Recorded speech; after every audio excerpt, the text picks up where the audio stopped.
Bonjour à tous, je suis ravie de vous retrouver sur Monaco Info pour une nouvelle édition. Voici les titres qui seront développés dans ce journal. La rentrée scolaire présentée à la presse. Jeudi après-midi, le directeur de l'Éducation nationale, de la jeunesse et des sports, Isabelle Bonal, a présenté les grandes lignes de cette rentrée 2012-2013.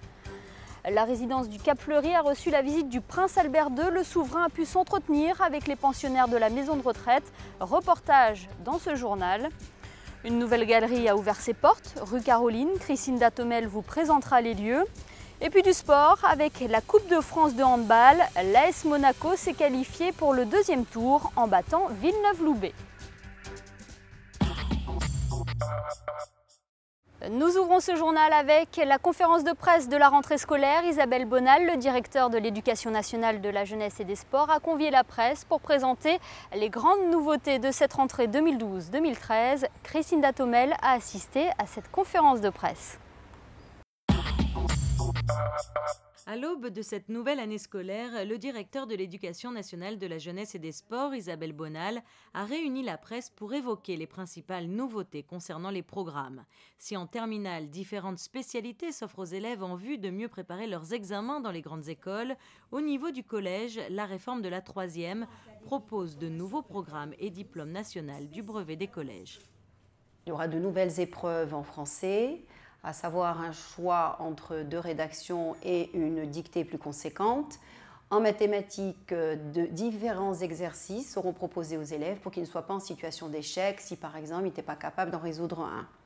Et en histoire-géographie, il y aura donc 3 épreuves, à savoir une en histoire, une en géographie et une en instruction civique. Pour ce qui est du secondaire, donc en secondaire, cette année à FANB, nous allons donc proposer aussi l'option facultative en philosophie. Et nous allons la poursuivre au lycée Albert Ier en classe de première. Nous avons aussi une option qui s'ouvre cette année, c'est littérature et société. Pourquoi cette nouvelle option? Parce qu'on veut promouvoir les voies littéraires, donc en leur prodiguant un enseignement plus général. Dans le primaire, aucune nouveauté excepté que des créneaux horaires seront proposés aux élèves pour les aider à faire leurs devoirs, des heures dévolues au soutien scolaire. Cette année aussi, un programme d'action culturelle qui s'intégrera dans l'enseignement de l'histoire des arts, des activités qui auront comme fil conducteur l'art et la manière. En primaire, les actions se développeront autour du thème du cirque. Au Collège Charles III, une nouvelle expérience pédagogique, l'art et la matière, sera conduite en collaboration avec les ballets de Monte-Carlo autour de la création Roméo et Juliette. Au lycée Albert Ier, la littérature et le théâtre seront privilégiés, avec notamment la rencontre d'auteurs et l'organisation d'ateliers de création littéraire sur le thème du texte à la représentation. Au total, nous allons leur proposer une dizaine de concerts, une vingtaine de pièces de théâtre, 6 ballets, 6 opéras et autant de projections cinématographiques, bien sûr des expositions, des visites dans les musées.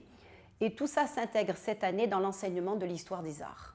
Concernant l'ouverture du nouveau lycée technique et hôtelier de Monaco, la livraison du bâtiment et son aménagement sont prévus en fin d'année. Un déménagement qui s'effectuera durant les vacances d'hiver et qui concernera 484 lycéens. D'ici quelques jours, ce sont 5861 élèves qui reprendront le chemin de l'école en principauté. Dans l'actualité en bref et en images, 3 nouveaux ambassadeurs ont été accrédités auprès de la principauté, à commencer par Assad Omer, ambassadeur d'Afghanistan. Sir Peter Ricketts, ambassadeur de Grande-Bretagne, a lui aussi remis ses lettres de créance au prince Albert II. Il a été suivi par le représentant de l'Équateur, Carlos Alberto Rativa Naranjo. Après avoir reçu ces 3 ambassadeurs, le prince Albert II était invité à la résidence du Cap-Fleury. Le souverain a pu rencontrer et échanger avec ses pensionnaires de la maison de retraite. Fabien Bonilla revient sur cette visite. Les résidents du Cap-Fleury ont eu l'opportunité ce jeudi midi de déjeuner avec le prince Albert II, le souverain qui a été accueilli par la directrice adjointe du Cap-Fleury en présence notamment du conseiller de gouvernement pour les affaires sociales et la santé ainsi que le directeur du CHPG. Ces personnalités se sont rendues par la suite sous la tonnelle dans les jardins où se déroulait le repas. Le prince Albert II a salué et a discuté avec tous les résidents présents pour ce déjeuner, une vingtaine, un moment important pour le Cap Fleuri. Pour nos résidents et pour l'ensemble des équipes, il s'agit d'un temps fort de l'année. La visite du prince souverain est un moment qui est extrêmement attendu par tous les résidents du Cap Fleuri et par tous les malades du Cap Fleuri, monégasques, enfants du pays ou résidents de la principauté. Et pour les équipes, c'est aussi l'occasion de montrer la fidélité à Monaco de l'ensemble des équipes médicales et soignantes du Cap Fleuri, de montrer aussi le savoir-faire que peut avoir notre institution. La visite du prince, un plaisir pour les résidents, plaisir qui les sort du quotidien. On se rappelle des souvenirs, c'est merveilleux, en ce sens on le revoit tel qu'on l'a connu dans sa jeunesse. Mais ça fait plaisir de le voir, il me reconnaît et on peut parler ensemble. Mais c'est formidable, magnifique. Je peux pas vous dire, tellement que c'est plus que tout. Pendant près de 2 heures, le souverain a donc déjeuné et discuté avec les aînés monégasques autour de grillades préparées par le chef, une cuisine maison et un menu de saison. Ce traditionnel déjeuner sous la tonnelle a été instauré en 2008 à l'initiative du prince Albert II et est organisé tous les 2 ans. Une nouvelle galerie vient de voir le jour rue Caroline. Elle s'appelle Ries & Maas et accueille pour sa première exposition différents artistes, dont une dont le nom vous est peut-être familier. La présentation des lieux avec Christinda Thomel. C'est l'une des dernières nées en principauté. La jeune galerie d'art Ries & Maas est le résultat d'une rencontre entre deux mondes, la danse et la sculpture. La fusion des talents de l'ancien danseur des ballets de Monte-Carlo, Raymond Ries, et du sculpteur français Christian Maas donne très vite naissance à cette petite galerie située en plein cœur de Monaco.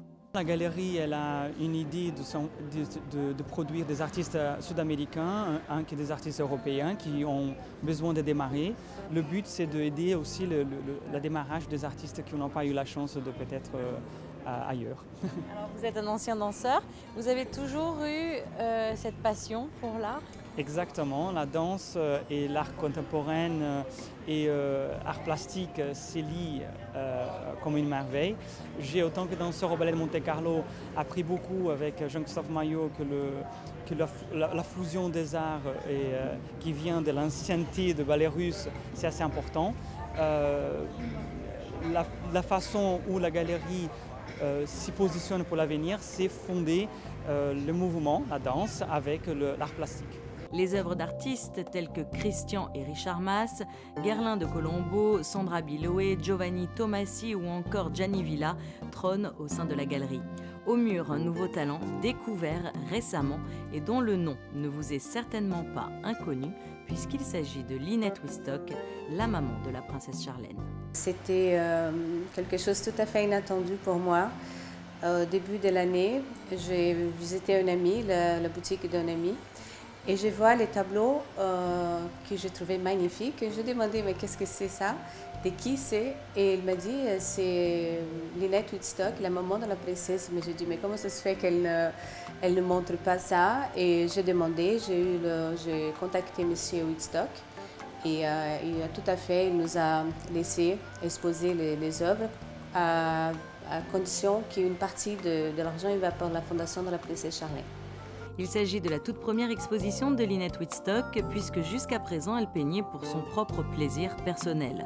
Vous pourrez retrouver prochainement, au mois de septembre, les œuvres de Lynette Wistock lors d'une exposition au Café de Paris à l'occasion de la Semaine de l'Afrique.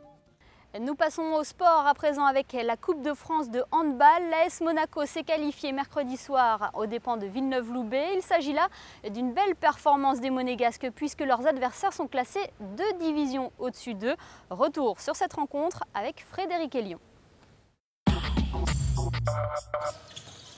Premier match officiel de la saison et première victoire pour l'ASM Handball. Et quelle victoire, un succès référence face à Villeneuve-Loubet, formation qui évolue en National 1. Menée au score une bonne partie du match, les Monégasques ont réalisé une fin de rencontre exemplaire avec 2 buts marqués dans la dernière minute. Pas de prolongation et place à une séance de tir au but, un exercice dans lequel tous les joueurs assémistes ont marqué leur jet de 7 mètres. 2 échecs côté Villeneuvois, résultat 25-23 pour l'ASM. Une victoire qui propulse les assémistes au 2e tour de la Coupe de France. Face à une équipe justement qui qui a une belle circulation parce que c'est une équipe qui joue de niveau au-dessus. Je pense que vraiment la solidité défensive est à retenir. Notamment, on ne s'est pas fait prendre sur les articulations, sur les enclenchements adverses. Et on a été bon. Et après, dans le duel, en homme à homme, excepté 2 fois, mais sur Julien Denat en face, qui est un excellent joueur, on a été présent. Donc on a répondu présent, on a été propre, donc on a su neutraliser au moment. Après, le deuxième enseignement, c'est que malheureusement, en attaque, on est limité. Sur les rotations sur la base arrière, il va falloir qu'on soit plus efficace. Si on a du mal à gagner les duels en attaque, il faudra qu'on joue plus sur la continuité. Par rapport à l'article qui a été passé cette semaine, on est exactement dans ce sens-là. Il va falloir jouer sur le collectif plus que sur les individualités. 2 éléments du set majeur monégasque étaient en tribune pour cette partie. Il reste une dizaine de jours de travail afin d'être prêt et compétitif pour la reprise du championnat de National 3. Ce sera le 15 septembre avec la réception d'Avignon. Cette rencontre de Coupe de France de handball a lieu juste avant un autre grand événement qui va se dérouler ce week-end. Le Trophée des champions a lieu juste avant la reprise de la saison de LNH. Cette année, il réunit les équipes de Montpellier, Chambéry, Dunkerque et Nantes et promet un très beau spectacle. En effet, de grands joueurs seront présents, notamment des médaillés d'or aux derniers Jeux Olympiques de Londres. Le Trophée des champions, c'est samedi et dimanche au Stade Louis II.